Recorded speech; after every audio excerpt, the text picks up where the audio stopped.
Assalamualaikum warahmatullahi wabarakatuh. Kembali bersama saya Fadlan Kalma.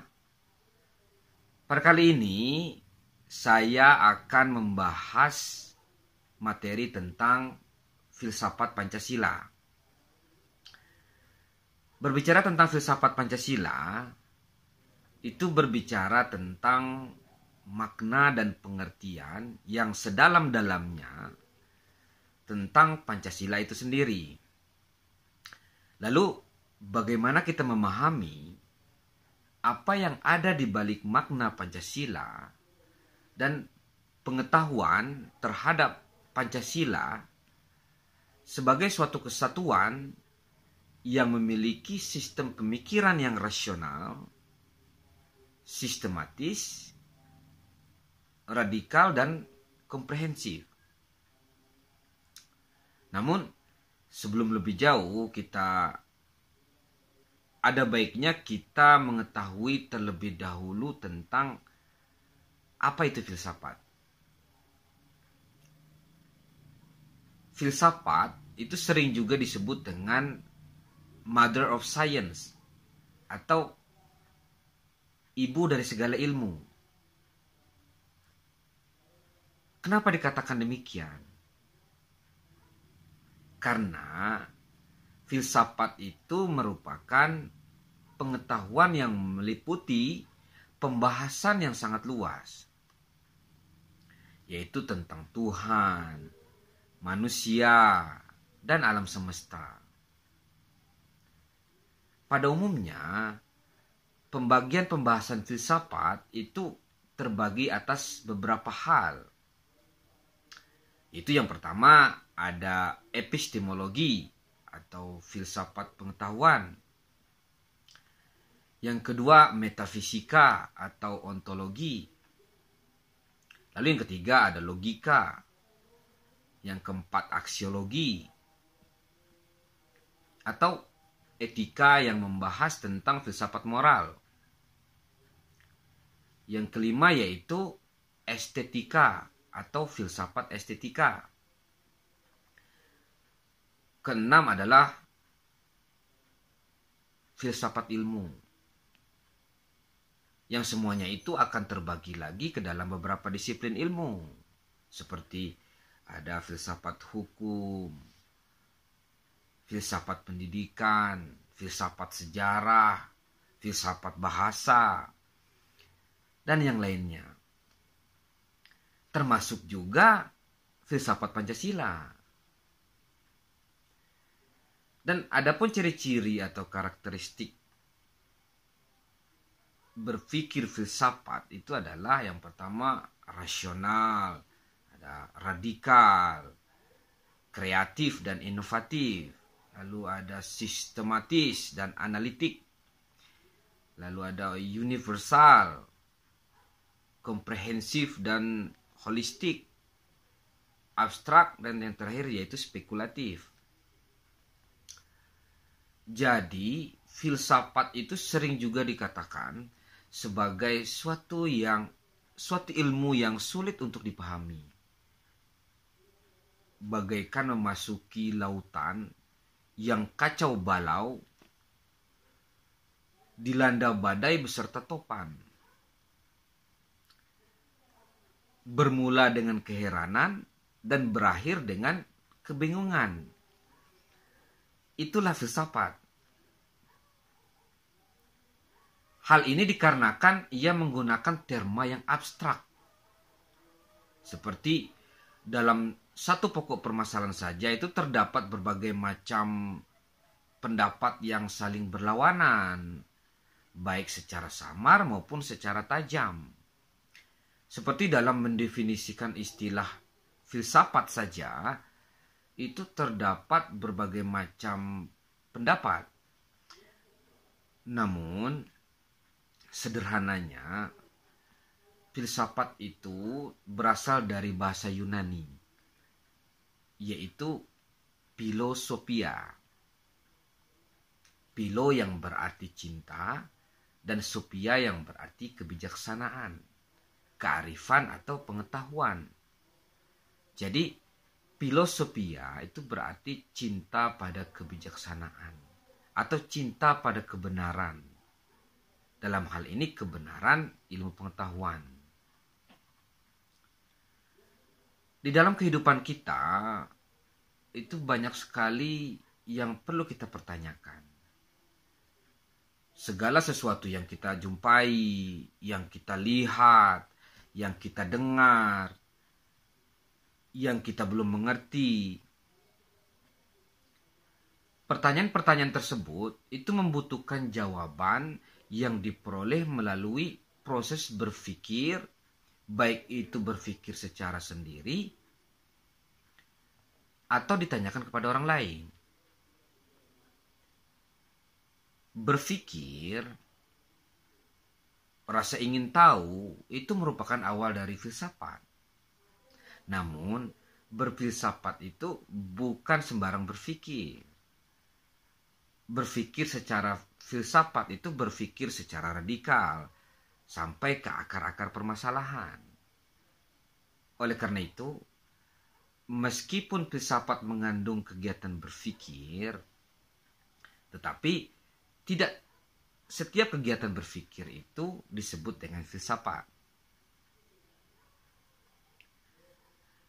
Berpikir secara filosofis tentang Pancasila itu berarti berpikir secara mendalam, radikal, komprehensif, kritis, reflektif, objektif, sistematis, dan rasional tentang apa itu Pancasila.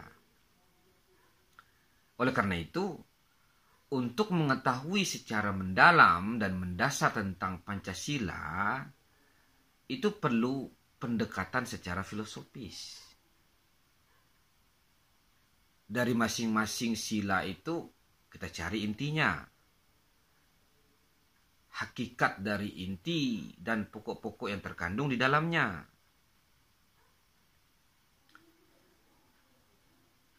Filsafat Pancasila itu minimal didasarkan pada 3 landasan filosofis, yaitu pertama ontologis, kedua epistemologis, dan yang ketiga yaitu aksiologis.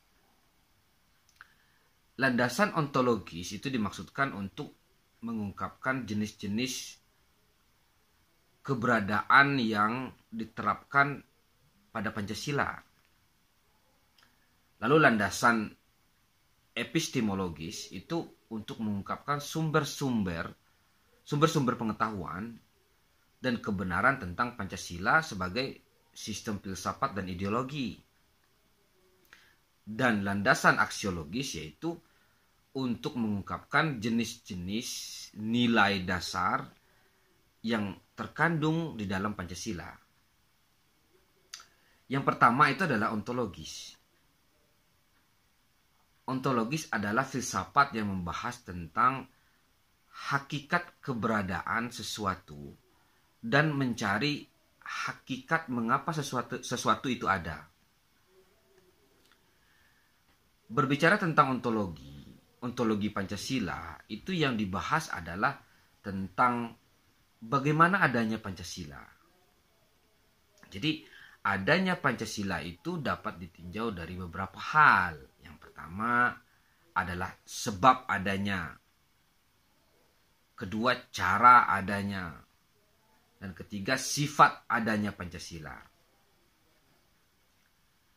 Sebab adanya Pancasila itu secara langsung dari pemikiran manusia dan secara tidak langsung dari Tuhan sebagai pencipta manusia. Lalu cara adanya Pancasila itu dengan melalui proses persidangan wakil rakyat Indonesia, yaitu melalui BPUPKI dan PPKI. Dan sifat adanya Pancasila itu nyata. Karena Tuhan dan manusia itu sebagai sebabnya juga nyata. Dan cara adanya itu melalui proses persidangan yang ada dokumentasinya atau naskah risalah sidang. Oleh karena itu, Pancasila dari aspek ontologi itu telah terpenuhi dalam sila pertama, yaitu ketuhanan yang Maha Esa, dan sila kedua, kemanusiaan yang adil dan beradab. Lalu yang kedua itu adalah epistemologi.